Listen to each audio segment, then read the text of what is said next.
Well, when I was younger, one of my mum's favourite singles was Love and Affection. I never thought that I'd ever get to meet the woman who sang that. And I really am in the presence of greatness today, because next to me is the legend that is Joan Armatrading, who is playing here in Dartford as part of an enormous world tour that's...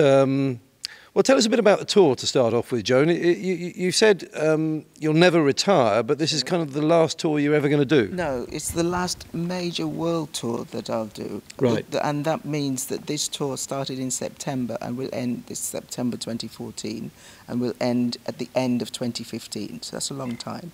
And the tours generally are long like that. They can be a year, 18 months. And generally, when I play, it's like non-stop. Mm-hmm.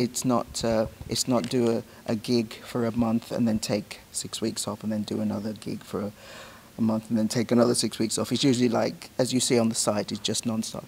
So I'm 63 now. I'll be 64 on December the 9th. Right. And by the time I'm finished, I'll be 65. I don't really want to be on the road 18 months at a time, non-stop, at the age of 65. But a month at a time is fine. So it's not, as I say, I'm not retiring. And of course, I will never stop writing. It's not possible for me to stop writing. And I wouldn't like to think that I would never be performing on stage again. So it's not a case of, you know, the live stuff stops. It just stops to the extent that I'm usually doing it. But in future, will you be playing in other countries as well, but just in smaller sort of bursts? Yes, so if I decide I'm going to tour for a month, I have to then decide, am I going to tour just England for that month? Mm-hmm. Or am I going to tour America for that month? Or, you know, so right. I have to, because the tours generally, I go, you know, as many places in the world as I can. So, like here, this tour and subsequent tours, I'm going to England, all over Europe, America, Australia, Canada, Japan, South Africa. So I'm travelling. It's a lot of travelling, and that's why it takes so long, because it's a lot of places I've got to get to. So now that I've decided I don't want to do the extensive travelling anymore, I'll have to decide which place will I be doing this tour in. Yeah, fair enough. Yeah. And am I right in thinking for the first time this is just you solo? Yes, this is the first time I'm doing a solo world tour. Right. All the tours are world tours. But they've always been with a band. I've done the odd gig on my own, and I think people get very confused because people will say to me, "Oh, but I've seen you play on your own." Actually, not necessarily. They've seen me play a song on my own during the show, right? But not a whole tour on my own. But this is on my own, and I'm playing acoustic and electric guitar and piano. I haven't played piano on stage probably since 1976, so it's quite a while. Really? You're not a bit rusty on the keys, are you? Well, I play. I mean, I play on all my records. Yeah, yeah. You know, but on stage is a very different thing, playing any instrument live in front of people. Yes, it must be a different dynamic being on tour, being on stage, on your own, as to opposed to within a group. Mm-hmm. Is it nice? Yes. Well, do you prefer it, or? I don't know if I prefer it, but I like it. It's nice. I mean, I write on my own anyway. I'm completely on my own when I write, so I'm used to that solitary thing. And usually when I write, I arrange the songs, and I'm thinking of all these things that I want to hear. I know what I want to hear in terms of the bass and the drums and all the different instruments. So I'm writing the songs with all of this in mind and playing all of this as well when I'm doing the demos. When I'm doing it on stage, I have to now think of a way of doing it just myself. Sure. I've got to kind of strip away all of that. But at the same time, I need some colour. So what I've done for this tour is I've played all the string parts, for instance, to Love and Affection. Mm-hmm. I re-recorded them myself, so I didn't just take a backing track from the record, I just re-recorded them myself. And the same for, you know, like all the way from America. And I put a little, the very familiar tune bits of Drop the Pilot. Mm-hmm. I've done that as well. So just so there's some little colour, but apart from those, then it's just me playing the guitar and the piano. Right, okay. And where are we at the tour at the moment? We're obviously here in Dartford in Kent. We're very early on, so we started in September. I said maybe it was 7 weeks. Do you think? Right. Okay. Might be a little bit more. 7 weeks maybe. Yeah. And are you? So Are we've you, got are a you, long way to go. are you mixing it up for go. yourself, or I mean, does the set list change, or No, do the instruments you use? Oh yeah, the instruments I use. Yeah, I use a guitar called the Variax, and it's a fantastic electric guitar, and it's got a bridge part and a pickup part, and on the bridge part you can change the guitar to say a Gibson guitar or a Fender guitar or a jazz guitar, whatever. Oh, I see. Okay. And the neck part you can change tunings. So you literally just turn a wheel and you change the tuning to open D, gag dad, whatever, drop D. So you're not doing this business. Oh, right, I see. Just moving the thing, and it's just fantastic. Yeah. So I've got different guitar sounds within that one guitar. So I've got that as my electric guitar. I see. And then I've got the Ovation 6-string. I was reading about your fondness for Ovations because of your quite percussive style. I do hit the guitar. Yeah. Nothing wrong with that. I tend to bash that guitar. I must admit. I don't hit the 12-string in the same way. Well, they go out of tune, don't they? Then it takes about 20 minutes. Yeah, tuning the 12-string is a bit. But luckily, I'm not the one that has to tune. Yes. But yeah, I do hit very hard, and for me, they're great for that. And I was looking on the website at the extraordinary amount of dates coming up and gone, and an awful lot of them are sold out already. I mean, you must be, well, I mean, very pleased. Pleased, that there's still a very, very large and loyal fan base. Yeah, it's fantastic. I think some shows went on sale in America just, I think, a week ago. I'm not even sure if it's a week, and some of them have sold out already. It's great. In Australia, the same thing. So.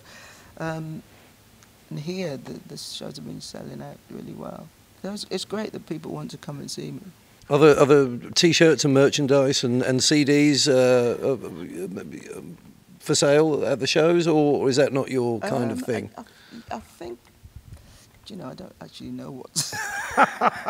Joan, really? I'm pretty sure they're selling CDs, but I'm not sure what's... Is it not an Armatrading on Tour T-shirt? I actually don't really know. I think there might be, but I'm not sure. It's a nice to be in a position where where there's the plug for that. If we could just cast our mind back a bit to the beginning, you were born in St Kitts in the Caribbean and moved here at the age of 3 with your parents. And 7. Was it 7? Yes, I moved from St Kitts. My father was born in St Kitts. My mother was born in Antigua. So I moved from St Kitts when I was 3 to Antigua with my mother, and then from 7 to here, and made that journey to the UK on my own because my parents came to the UK, saved up, and then sent for me. So that plane journey was me on my own. And what were your first introductions to music and your first sort of realisation that you liked it and had an ability in songwriting?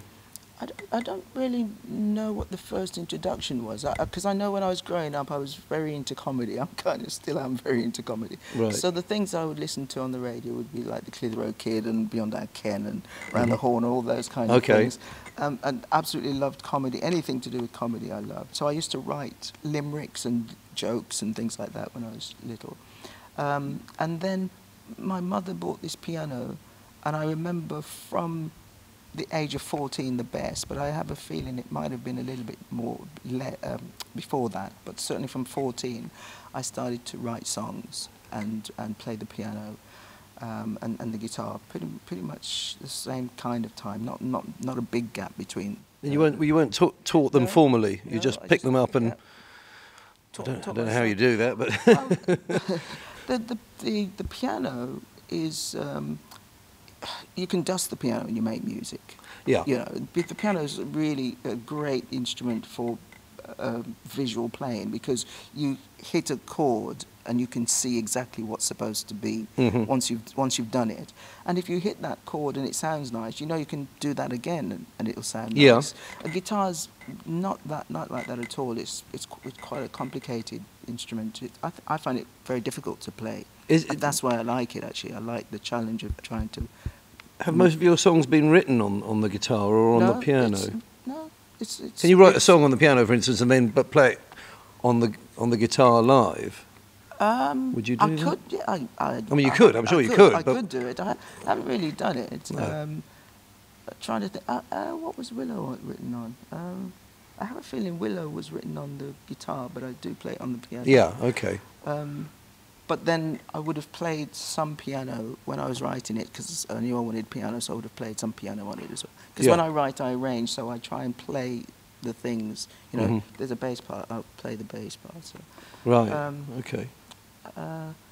Yeah, so usually they stay on the instrument they were written on, and I just write, the song will dictate where it wants to be written, either the guitar or the piano. Melodic songs like, you know, The Weakness in Me would suggest it's a piano song. Melodic songs tend to be more on the piano. I see, right. Very rhythmic songs, like Drop the Pilot, tend to be on the guitar. Okay. Whilst I was doing the research for this interview, I was looking back on your career, and it's there are many collaborations and film scores that you've appeared on, and people you've sung with, and things like that. Looking back, people I've sung with, I haven't really sung. Well, I was been on stage with. Okay, been on stage with, yes, because I'm not a great sort of duet type person. No, so there's not. In fact, you must have been asked for duets, but politely declined. Very often asked. I think it's probably because I think of myself as a songwriter still rather than a singer. I think that's probably why I don't kind of do duets with people. There's so many people that I really admire. I'd much rather just listen to them than join it. And do you keep abreast of the current music scene? I know it's not that easy for me now. There isn't Top of the Pops or anything, or even a discernible chart to find out, you know, who likes what at the moment. But I just like music, so I like to know what's happening, and I like to hear the youngsters. It's really nice. So I really like Sam Smith at the minute. Yeah. I like, well, Wiz Khalifa. I do like rap. I don't say I like everything that he does, but Black and Yellow was just so good. You couldn't not like it, could you? Fair enough. All kinds of things, really. I like all kinds of things. And if we could just bounce back to the question I was asking, but I got sidetracked. Looking back, what are some of your career highlights? Was it when you first sort of made it big in America, which must be every English, British artist's sort of pipe dream, really? You know, it's such a sort of a foreign. It seems so far away and so sort of glamorous. Well, make it big in America. I don't quite know what that means. To me, what it means in terms of me is that I'm able and have been able to, for the past 42 years, I have been able to tour in America, and I've played every state. I can tour. When I say I'm touring America, I'm literally going everywhere. Yeah, so there are Joan Armatrading fans everywhere in America. And they'll come out and see you play. Absolutely. So I can go to Boston, I can go to Oklahoma, I can go to Atlanta, I can go to Philadelphia, I can go, I mean, Florida, you name a place, I can go there. Yeah. And that's how the tours usually go.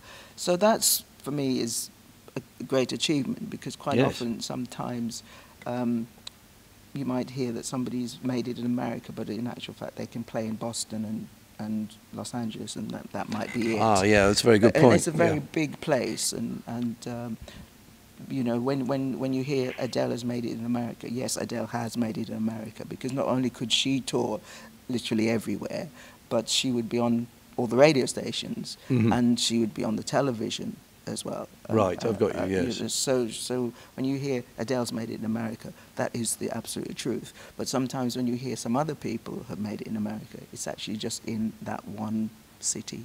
Right, or I've two got you. cities, you know. So it's a huge place. It's massive. So it's and that's why people talk about America being a difficult place to crack. But I've been very fortunate. I've got lots of fans there, and as I say, I can tour all over America, and you know, done different television things. And any of the actual highlights that stick out? What in the career? Oh, in the career. We're looking back over the last 42 years, which is... well, I suppose that the thing, and I say this all the time because it's true, the thing that I'm probably the most proud of is when I got my BA honours degree in history from the Open University, which I had to study very hard for and take exams for.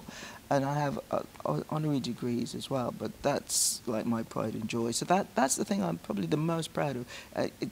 I'm sure you expected me to say a musical thing, but I'm really proud of that one. Okay. The musical thing, there's so many, and I go on tour because every night is like a little highlight, you know.